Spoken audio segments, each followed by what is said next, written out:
अतिमधुरचापहस्ताम् अपरिमितामोदबाणसौभाग्याम् अरुणामतिशयकरुणाम् अभिनवकुलसुन्दरीं वन्दे।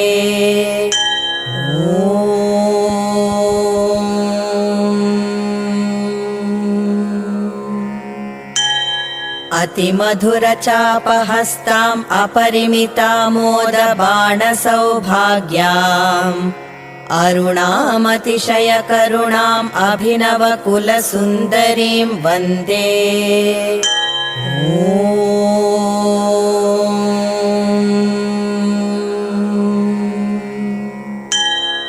अतिमधुरचापहस्ताम् अपरिमितामोदबाणसौभाग्याम् अरुणामतिशयकरुणाम् अभिनवकुलसुन्दरीं वन्दे।